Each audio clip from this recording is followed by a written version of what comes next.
Hey gang, I'm just got my hair cut. You like it? I'm sitting here just taking a few minutes to ponder. I'm at the beach.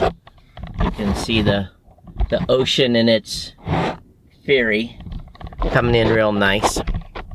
And that was nice, wasn't the camera changing color?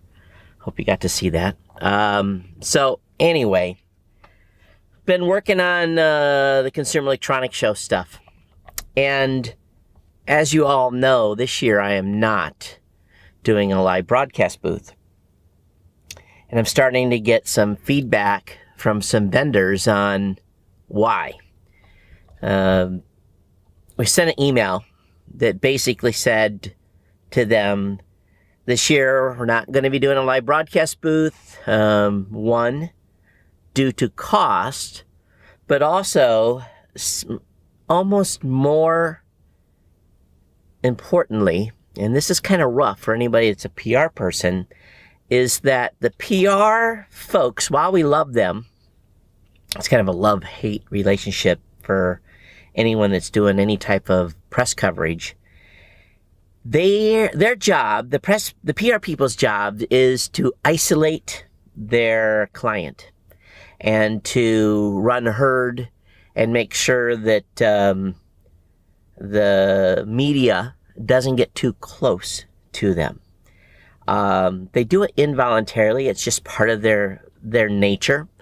But what happened years ago when we started going to CES and walking the floor was we would see, and I'm going to turn on the air, so hopefully that doesn't mess up the audio here, but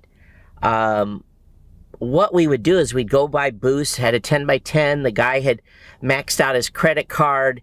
He was bringing a new product to market, and we loved those folks. We went into those booths and did the interviews, and they got raging success. And many times those same vendors then 2, 3, 4 years later ended up in a huge booth.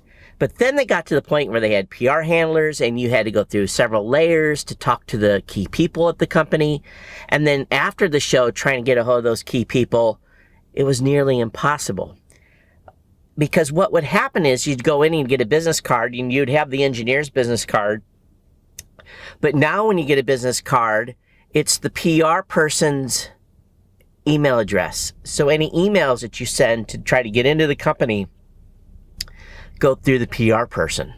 So now you've had this great contact, or maybe the guy's moved and there's new people at the company you're trying to talk to, and your access to people within the company is constrained.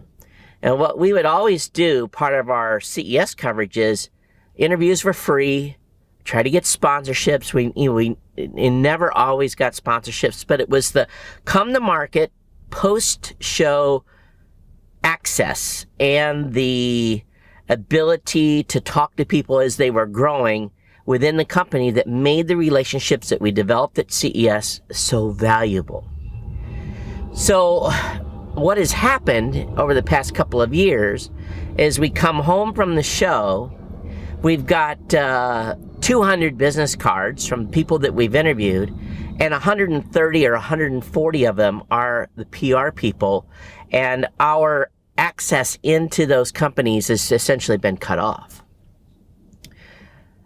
Without access and without developing partnerships and relationships, my business model doesn't work, because unlike a major company that's like Gizmodo or The Verge or someone like that, they have a big holding company behind them, lots of dollars, full-time sales team, the whole 9 yards. So it allows them to really be in enough web traffic alone to, oftentimes cover the expense of going to the show. For us, for small content creators, we live and die on those small partnerships and maybe a small sponsorship or relationship we develop at the show. And so the cost, we always looked at the cost, and typically my cost would have been $20,000 or $25,000 to do CES. That include airfare, hotels, food. Food could be as much as $500 a day. Post-production of the media, And really, everyone's still running on a very strict, tight budget. You know, it's not like we go there and splurge, but still, in the end, it's a big dollar amount. So we weighed that value that we spent in money back with the what we got out of the content, or what we got out of for relationships. If I could develop 4, 5, 10 relationships, then it would pay for itself. And I mean by relationships, I meant about bringing on sponsors to sponsor the podcast, come into the network. You know, it made it worthwhile. And because of the PR handling today and the way these bigger companies are doing things, I just am having a very tough time making inroads into these companies. Sure, they want the coverage, but I'm not a big news organization. I don't have a company behind me that, you know, lays out this money. It's my cash that's doing this. So this is one of the reasons why, or one of at least 2 reasons why we've stopped doing the live broadcast. Now, what's funny is, and what kind of brought this video to a head today, is a number of years ago, we were one of the first news teams to give a company that is today very well known, huge, very, very big company. They're known well, but we were one of the first in the early days. So they were there in a 10 by 10 booth. They said, "Oh my God, what you're doing is cool. Let's talk about it." We talked about it.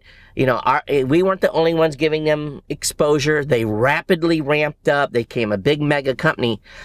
Well, at a certain point, that mega company forgot that little old Todd in Geek News Central was one of the companies that first gave them exposure, that one of their videos that we did with them did over 500,000 views, and clicks to their company product pages exceeded 100,000. Well, 3, 4 years, that company has not been accessible because of the PR handlers. Well, right now they're in financial trouble. They're seeing a downturn in their market share. And lo and behold, guess who I get a call from? I get a call from someone in the company who says, "Hey, I saw your email. I remember working with you in the past. We'd love to set up a time to talk to you." And I'm thinking to myself, okay, assholes, you've just ignored us for 3, 4, 5 years. And now, all of a sudden, because you're financially impacted, you want to talk? I thought it very ironic, you know, and you know, of course we're going to go talk to them and see what we can do. I'm not so small that I wouldn't, you know, not so spiteful that I wouldn't do that. And the thing is, these companies have to understand that small content creators, and I'm not saying small, we've got a huge audience that tunes into our CES content. Well over 30 million views on all the content that we covered at CES.